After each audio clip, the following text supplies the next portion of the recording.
What are you waiting for? Get over here. Viola's eyes blazed with fury as she stormed towards Lucienne. The imposing figure of her Baskerville knight loomed beside her, ready to enforce her will. The other students and enforcers in the hallway instinctively moved aside, creating a path for the impending clash. Did you really think you could escape the consequences, Lucienne? Viola sneered, her voice dripping with disdain. I'll make sure you regret ever crossing me, and the Castellane house will nev? The young girl was about to go into a rant, but her voice suddenly vanished. The mages in the vicinity instantly noticed the perpetrator who had cast the spell without even uttering one chant. It was the armored enforcer who had now placed himself between Viola Castellane and Lucienne Arden. What's the meaning of this? Roland's voice traveled through the corridor, backed by his magic and intimidation skill. He had made it sound a bit more menacing and distorted to further mask his true identity from Lucienne. Even now, he was not trying to expose his identity, which could also put his life and Albrecht at risk. For the time being, his role was that of an enforcer who adhered to the rules, and the people before them were rule breakers. Why are the detainees walking free? Why is the man who attacked an enforcer here? Explain yourselves. Elithes, who he had faced before, had been healed and was back to shadowing Lady Viola. He was fully armed, and his hand never left his hip where his swords were placed. It was clear that he was ready to attack the moment he saw an opening. After the intimidation skill was used, the student's knees started to buckle, and only Viola remained standing as she was being protected by the Baskerville knight. You have no authority here. They were released by the deputy head of the department. Now stand aside. The deputy head? One of the other enforcers who were present called out from the side. The enforcement department was quite large, and the second in command was the deputy head enforcer. The two people who had been previously guarding the room where Lucienne was being held showed an adverse reaction when the deputy was mentioned. It was clear that some type of internal power struggle was taking place. Roland, as someone relatively new, couldn't really call into question someone of that position, or at least not if he wanted to follow the rules. Thus, after hearing his name mentioned, he decided to back off but kept himself in front of Lucienne. He could tell that his sister had gotten cold feet after seeing Viola so soon. It was clear that fear had been ingrained into her through months of abuse. She showed signs of prolonged bullying, where the victim found themselves unable to think rationally in the presence of their tormentor. Her eyes were darting around as she was trying to avoid Viola's gaze. This was a bad sign for the hearing. If she decided to withhold information, Viola would probably go unpunished. That's right, the deputy head. Leave. What? Before the enforcer could push his own agenda, he needed to regain control of the situation. Roland was quick to quiet him down. Even if the students were free to walk around, there was nothing within the rules that allowed them to approach the afflicted party. You tried approaching the victim with threats. If you continue with these actions, I will have to detain you again. The enforcer, realizing the severity of the situation, reluctantly stepped back. Viola, however, was not one to be deterred easily. She glared at Roland with a mixture of anger and frustration, as her plans were disrupted by this unexpected interference. However, she could do nothing more than scream into nothingness, as the silencing spell didn't allow her voice to travel. Don't worry about her, just focus on the hearing. Roland turned to the side while ignoring the hissy fit that Viola was going through. She was even being held back by her trusted knight who at this point knew better than to try his luck. His tone was gentle and aimed at Lucienne, who was finally able to calm herself down. Eventually, she looked at the angered Viola with a more resolute expression, and soon the two of them vanished around the corner, to finally hear a maddened scream, after the silencing spell was removed. She sure is a nosy little brat. PFFF. After the two were a ways away from the group of students, he gave his true opinion of the Marquess's daughter, describing her as an annoying brat. Made his sister chuckle and smile. The air started to clear up and the tension was lessened. Soon, the two were on their way towards the hearing room, with the other students trailing slightly behind them. The atmosphere was heavy, but after his annoyed comment, Lucienne's mood seemed to have turned for the better. We are here. How are you feeling? A bit nervous, but I will see this through. Good, let's go then. Lucienne clenched her fists while looking at Roland's back. Soon the large gate before them parted, and they were greeted by members of the Mage Council. Just like before, Master Rathos was performing his duties as one of the judges. After Roland's inauguration, it became known to him that this old Merlin-like man had a very high position in the Institute. He was the vice-headmaster. Thorn was also here, along with Delaware, who would be his main opponent. I don't recognize the rest. 5 judges in General Arian mentioned that Delaware is probably taking bribes, but not like I can mention this here without any evidence.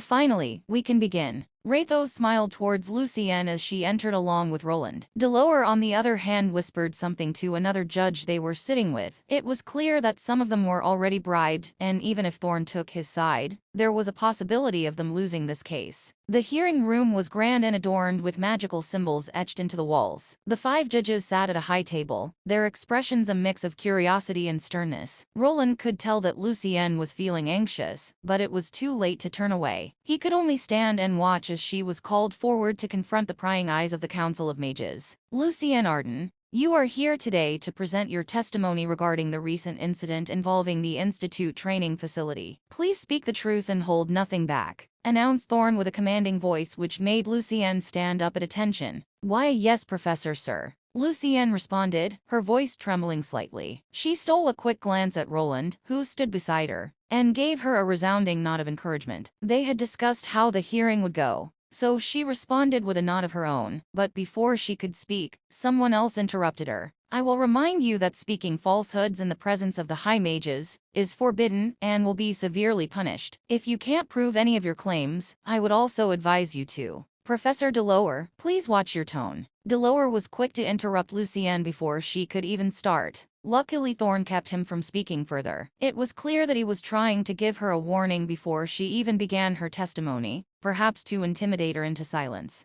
I would like to report what happened during the training exercise. Lucienne's voice was soft, and her hands were trembling slightly. Roland noticed the anxiety in her eyes, but he also saw a spark of determination. Thorn nodded encouragingly, signaling her to continue. Well, it all started when Lady Viola. Soon she was explaining the situation and how Viola pushed her into coming along for this unsanctioned trip. As Lucienne recounted the events leading up to the confrontation at the training facility, the atmosphere in the hearing room became tense. Thorn listened attentively, occasionally exchanging glances with Rathos. Delaware, however, wore a scowl, clearly displeased with the direction the testimony was taking. Lucienne detailed how Viola had orchestrated the entire expedition, using her as bait to collect rare blood vulture feathers. She described the relentless bullying she had endured throughout the year, painting a vivid picture of the oppressive environment created by Viola and her associates. The metallic spider's recordings further supported her claims, capturing the moments leading up to the monster stampede. The 5 were intrigued by the metallic plate he brought over to showcase the holographic image, but it didn't seem to be something entirely new to the group. Crystal balls, illusory magic, and other spells could produce similar effects. It took some time, but he presented them with snippets of the encounter, mainly focusing on how badly his sister was treated. At the end of the trial, he would be directly questioned, so he decided to showcase all of his recording evidence at that juncture. As Lucienne spoke, Roland observed the judges closely. He could sense the skepticism in Delaware's eyes, but Rathos seemed genuinely concerned. Thorn maintained a neutral expression, carefully considering the details presented. After Lucienne finished her testimony, Thorn nodded approvingly. Thank you, Lady Lucienne. Your testimony has been noted. Please head to the waiting room while we continue with the hearing. Roland was somewhat surprised at how well his sister spoke out about her circumstances. There was a lot of detail in her stories, but he knew that there wasn't really any evidence to confirm the bullying claims at this point. The only hard evidence came from the recordings he took,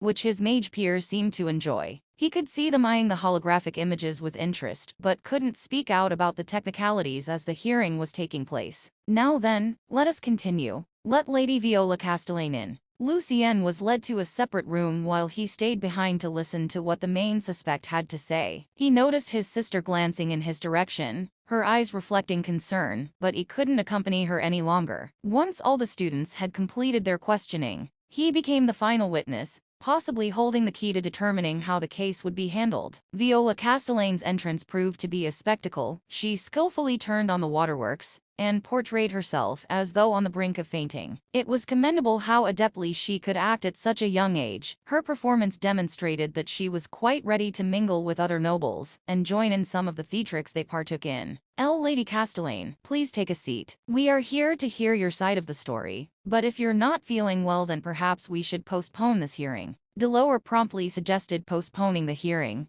signaling a desire to prolong the process and likely inform the Castellane household about the developments. It was evident that he aimed to exert pressure on the Institute from outside, potentially allowing Viola to escape punishment. Fortunately, Thorn, being committed to the pursuit of truth, swiftly dismissed the idea. If she needs a rejuvenation elixir, it will be provided, but we will not postpone this hearing. Are you able to continue? Why, yes, if the professor insists. Viola Castellane, despite her earlier theatrics, took her seat and composed herself. Her gaze shifted between the judges, trying to gauge their reactions. DeLoer, however, was visibly irritated by the turn of events. Roland just remained silent, making sure to take in everything this snake-like teenager was about to say. Good, let us continue then. Lady Viola, please provide your account of the incident at the training facility. Be truthful and concise. Thorne's stern voice cut through the room, and Viola began narrating her version of events. She wove a different narrative, depicting Lucienne as a troublemaker who had coerced the group into undertaking the unsanctioned expedition. Emphasizing her own innocence, she asserted ignorance regarding any mistreatment or bullying of Lucienne. Addressing the Elites incident,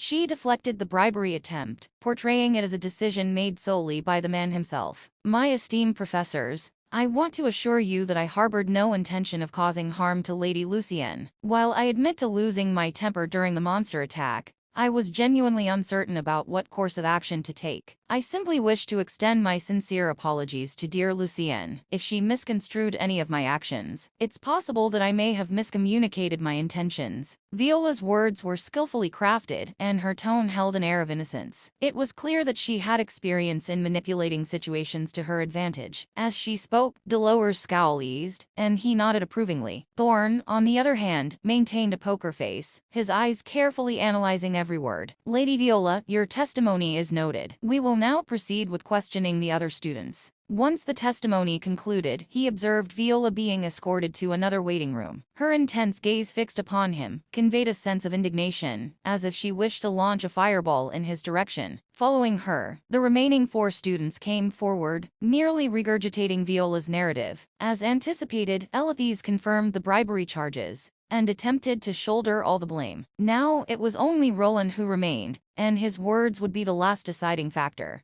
Do we really need to hear out the outsider? He clearly has an agenda against the students. I saw we just let them off with a warning. Professor DeLoer, seemingly fatigued from the lengthy hearing that had unfolded over multiple hours, appeared unwilling to entertain further discussion. Thorne, however, was determined to ensure a fair investigation. No, every testimony is crucial. We need to hear what everyone has to say. Assistant Professor Wayland, please step forward. Finally, the moment had arrived for him to take action. Initially uncertain about how to vindicate his sister, a fortuitous opportunity presented itself on this very day. Without this minor slip-up, Viola might have escaped punishment. However, with additional evidence highlighting her questionable character, he felt increasingly confident that the outcome would sway in his sister's favor. There isn't much I can add beyond what has already been testified, and I've already submitted the recording of the incident. However, I have something else that my esteemed colleagues might find intriguing. Please, take a look. Roland finished the sentence before presenting the mages with another holographic recording, the one he took from their morning talk with the accused Lady Castellane. What are you waiting for? Get over here. Did you really think you could escape the consequences, Lucienne? Her voice grew louder in the recording, and although he had previously cast a silencing spell to quiet her, he continued to record every word she uttered. Even upon realizing her voice was being silenced, she persisted in her belligerence towards Lucienne. I'll ensure you regret ever crossing me, and the Castellane house will never forget this disgrace. Hey, are you listening to me? Stop hiding behind that nobody. Do you think they will protect you forever? Just wait, Lucienne. My father will crush that little family of yours. What is this? Is that really Lady Viola talking? The holographic recording played Viola's threatening words in the hearing room, casting a heavy silence over the gathered mages. The room's atmosphere shifted, and the judges exchanged glances, clearly taken aback by the venomous tone in Viola's voice. How can we be sure that any of this truly happened? We don't even know how this spell this outsider uses truly works. It's probably just some illusion that he prepared beforehand. Who is he even truly? Is Wayland even his true name? How can we trust a person who hasn't even been here for a week? Prepared beforehand? Why would he do such a thing? Do you have any evidence to back up such a claim, Professor DeLoer? Professor Arian from the Runic Department assured us that the runic device being used is valid. Are you insinuating that Professor Arian is lying? While DeLoer could cast accusations at Roland, a newcomer to the Institute, Arian's reputation was already well established. He couldn't insinuate that both of them were falsifying information without proper evidence. The possibility of launching another set of hearings loomed, but this would also risk uncovering dirt on DeLoer himself. Scrutiny of his department might reveal the bribes he had accepted, something he desperately wanted to avoid. While the mages were fearful of the nobles, there was still one person that they feared more than them. That is, do you wish for an investigation to be launched into this issue? Should I remind you that we will have to inform the headmistress if we choose to? Do you wish us to go forward with such an investigation?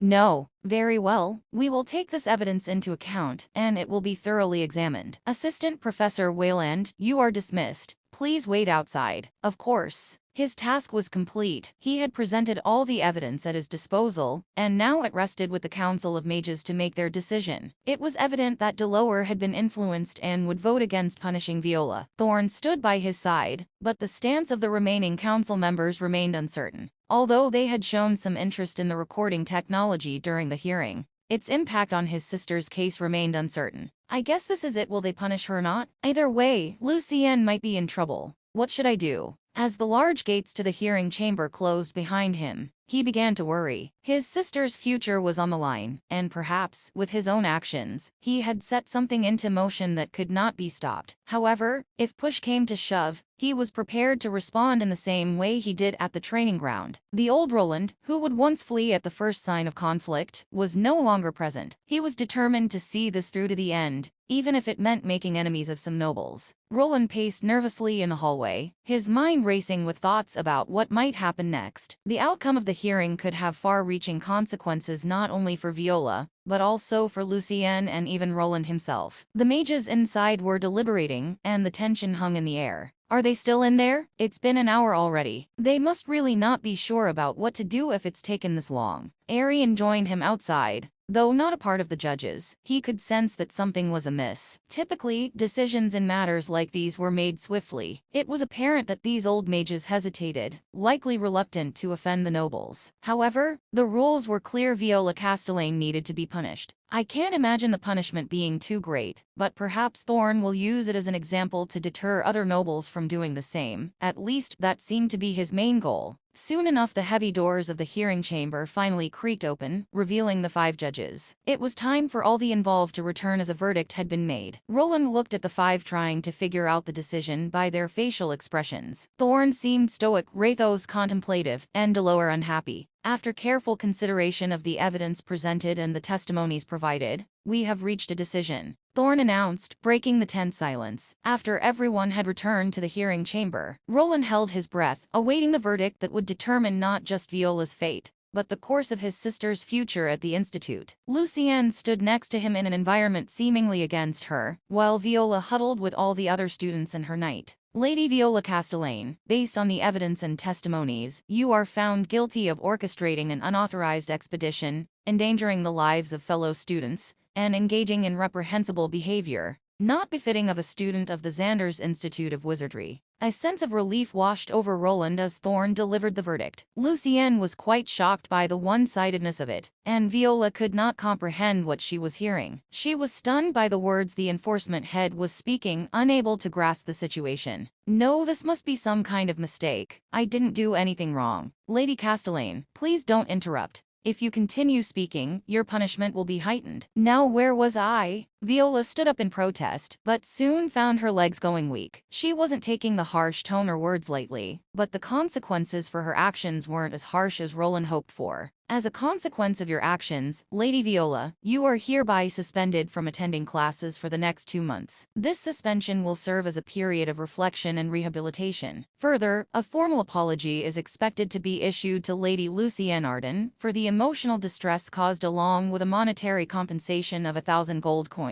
If you are unable to pay the monetary price, the suspension will be extended, and merit points will be used instead. In summary, the extensive verdict concluded that Viola had to pay restitution or work using merit points. She could achieve this by taking on various tasks within the Institute, working outside, or just paying it off. Elithes, her knight, was prohibited from attending the Institute as Viola's guard, and the other students received a few weeks of suspension. 1,000 gold coins is nothing for a noble house like that. She won't have to work for it for even a minute. Roland expected Viola to receive somewhat of a slap on the wrist, so he wasn't too surprised by the lenient verdict. He acknowledged that if it were a commoner who had done such a thing to a noble, they would likely have been expelled instantly. The 2 months away from the institute amounted to nothing more than a free vacation. After that period, people would likely stop talking about the incident, and it would eventually be forgotten. However, he wasn't so sure if Viola would ever forget this disgrace. As the weight of the verdict settled in, Viola's expression shifted from shock to anger. She glared at Lucien, who stood quietly beside Roland, and perhaps realized that her actions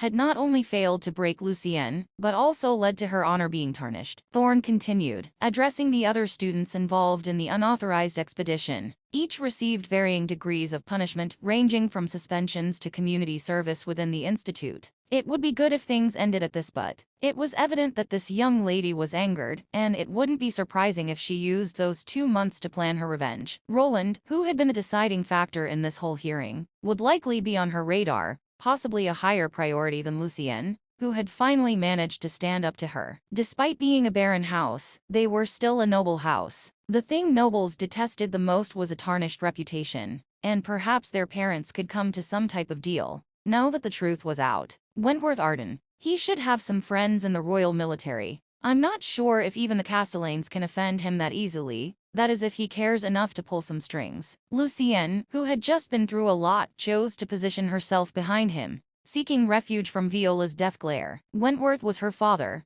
and he should be the one protecting her, not Roland, who had arrived here by accident. In Roland's mind, his father was a failure in terms of raising children, and it was something he hoped to never become, if he ever had children of his own. Don't worry, she won't be bothering you for a while. Lucien nodded as the hearing concluded, and the students began to disperse. While the verdict had been delivered, they still had some time to gather their belongings before leaving for their suspension. The only person who had been outright expelled from the institute was Viola's guard dog, the magic swordsman. He, along with Viola, were being escorted out by the same enforcers that had previously removed their bindings, and the two that helped safeguard his sisters appeared to escort her away. She looked a bit apprehensive and for some reason looked to him for confirmation. "It's okay. They will just lead you back to your dorm room." Lucien offered a small, grateful smile, her eyes reflecting a mixture of relief and exhaustion. Roland observed as Viola, with her head held high, but anger burning in her eyes, was escorted out of the hearing chamber. Thorne gave him a nod, and previously they had agreed to meet up later. However, once outside the hearing chamber, he encountered his friend Elithes, who appeared to be waiting to give him a warning which was obviously a threat. "I don't know who you think you are, but remember, a Baskerville never forgets a debt, and we never forgive those who interfere with the Castellane name." Elith's words carried a menacing undertone, and his eyes bore into Roland's visor, signaling a potential conflict in the future. Roland, however, maintained his composure, meeting the Baskerville knight's gaze without flinching. "Spoken like a true guard dog, but you should be careful. That misguided loyalty could bring about your downfall." I don't know where that bravado comes from, but it might serve you well to remember that I am not just a guard dog. I am a Baskerville, and we have ways of dealing with those who cross us. Just as you dealt with me on the training ground. If that's what a Baskerville is, then I don't have anything to worry about. Now, vacate the premises as you were instructed otherwise. Roland turned it up a notch as he attempted to intimidate the knight back. He knew there was no way of going back now, and these people were his enemies. It was better to at least make it clear that he wouldn't be an easy target. "You." Elithes snorted in response, clearly dissatisfied with Roland's words. Without another word, he finally turned away to walk back to Viola's side. Arian, who wasn't far behind, overheard the conversation and quickly voiced his opinion. "What a buffoon. He dares to threaten a member of the faculty?" "It was a warning," he responded while thinking some other things. "I'll have to be careful. Once outside the institute I could be targeted." "How barbaric. We need to keep such people away from this institute." Roland believed that he shouldn't worry too much about getting in trouble while inside the institute, but when he finished his research, what he did here could lead to some trouble. He was sure that both the Baskerville Knights and Castellane would probably try to dig up his past. It was even possible that they could make a connection to Arthur and Albrook, but that wouldn't necessarily be a bad thing. If his connection to a Duke household was revealed, it might shield him from further harm. "We probably should." "Is something wrong? You seem to be concerned about something?" Roland paused for a moment, and Arian caught the change in his tone. There was one thing that he was still worrying about, and it didn't concern Albrook. "Is it that obvious? Where were the student dorms again?" "The student dormitory? It's not far from here." Arian raised an eyebrow, clearly puzzled by Roland's sudden change of topic. However, He decided not to press the matter, and simply pointed in the direction of the student dormitories. It's that way, just follow the main path, and you'll find it easily. Why do you ask? Just wanted to make sure I know where it is. Thanks, Arian. No problem, if we are on the topic. Let me teach you the guiding charm spell. Arian floated up, and the bracelet that was on his tail started glowing. It was quite an easy spell to follow, and it produced a little guiding path that looked like fireflies. They were attuned to Roland, so he didn't even have to focus on the mana. The institute has already been marked by guiding spells. You just need to know where you want to go when using the spell. Is something wrong? No, it's nothing. Roland desired nothing more than to administer a smack to the cat for keeping the spell from him. All he needed was to replicate the runic code embedded in the bracelet, enabling him to promptly use it with his armor. This spell could have helped him not get lost so many times, but now was somewhat pointless after he managed to reconfigure his mapping sensors. Nevertheless, he took his time to copy the runic structures from the bracelet Arian was using. It was quite a powerful artifact with many compact runes that were much smaller than his and were at this point above his capabilities. Well then, I'll see you later, and don't forget about that lecture in a few days. I don't think that devil will forget about it. After nodding at Arian, Roland proceeded towards the student dorm. On his way out, he also noticed Thorn, who was encircled by various other faculty members. It appeared that some department heads were inquiring about the hearing and the consequences for a high noble. The institute would likely be in turmoil for a while, but fortunately, the nobility couldn't take substantial action due to the protection afforded by the royal family. His concerns were not focused on the institute, but on his sister, who needed some internal protection. He had a partial understanding of the workings within the school. It was conceivable that other students around Lucien's age might resume bullying. This could be the opportune moment for them to display allegiance to the Castellane estate. While uncertain of what might unfold, Roland believed it was prudent to minimize potential damage from the outset. The trail of fireflies led him outside the main institute building. Much like every other aspect of the school, the dormitories were segregated by ranks. This division was comprehensive, with 3 distinct locations. The least impressive one was allocated to commoner mages, lacking any additional facilities such as a cafeteria. The middle-tier dormitories accommodated individuals with less noble backgrounds, whereas the highest-tier dorms were exclusively reserved for the elite, the heirs and heiresses of the most prestigious mage families. Advancement in dormitory rank was possible, but only from the lowest to the middle tier. To reach the high-tier dormitories, one needed to possess a certain level of prestigious heritage. A student could also fall in rank after losing enough merit points, and this was something that happened to his sister. So this is it. Looks quite old and shabby. When he went through Lucien's records in the enforcement department, it was stated that she was forced to move out of the middle-tier dormitories and come here. What was before him was a rather weathered building, showing signs of its age. The walls were adorned with ivy, and the overall structure exuded a sense of history. As Roland entered, he noticed the modesty of the common area, with a few worn-out sofas and tables scattered around. The atmosphere was subdued, and the sound of hushed conversations filled the air. They should really fix this hole. Like they will ever do that. This place never changes. Upon his arrival, he noticed the halfling and gnome duo examining some holes in the wooden walls that had been patched up with magic. It seemed someone had conjured plant matter that hardened in place. While it effectively sealed the holes, the appearance left much to be desired. Hey, isn't that the newbie? You shouldn't say that. Why not? He doesn't seem to mind. Roland approached the two, with the louder one being the gnome woman who seemed inclined to keep things casual. While he acknowledged that he was the newcomer, he held a certain superiority over the two, by virtue of being an assistant professor and a Tier 3 class holder. Typically, people would be hesitant to provoke someone with the ability to harm them with a mere flick of a finger. It's fine. See, I told you, if the old man thinks he can be trusted, then it must be true. I think an introduction is needed. You can call me Jonah, and this ugly thing here is Neelan. Who are you calling ugly with that face of yours? Wayland. He just nodded back at the two who were bickering. It seemed that they were either good friends or lovers. However, he was not here to make new friends. He needed to hand something to his sister. So, what do you need, Wayland? The student you brought here, where can I find her? She should be on the 3rd floor, room number 26. Thank you. No problem. See you back at the department. We'll probably have a lot more work to do from now on. Can't wait.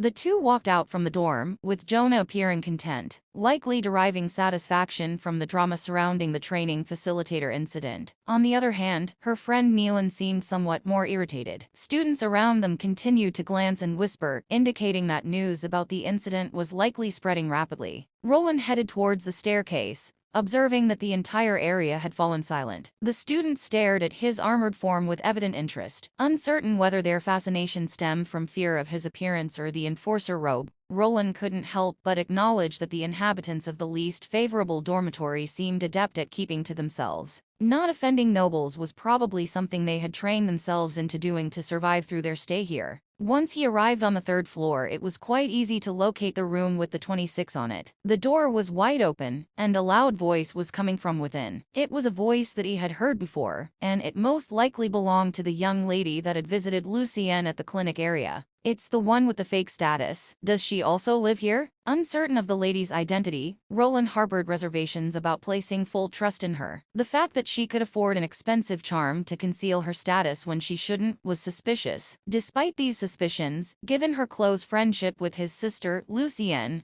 Roland was inclined to let the matter be. His primary reason for being there was not to engage in arguments, but rather to present Lucienne with a gift. Now then, how do I go about this without looking like a creep? Roland was not known for being overly talkative, especially when it came to casual conversation. His presence in this particular context was somewhat unusual, going the extra mile to keep a watchful eye on Lucienne. Despite being around 22 years in this world, when he factored in the years from his original one, his true age was already over 40. Interacting with teenagers posed a challenge for him, making this encounter quite awkward. Given the choice, he would prefer facing both Emerson and Elithys in the battlefield, rather than being forced into small talk. I should get this over with. Nevertheless, he mustered the strength to confront the challenge. His hand reached for the wooden door, knocking a few times to announce his presence. 4 sets of eyes turned toward him as he appeared in the doorframe. In addition to Margaret and Lucienne, 2 other young girls were in the room. A hushed silence instantly enveloped everyone upon seeing him, and a peculiar drawn-out stillness lingered in the air. Starting out well,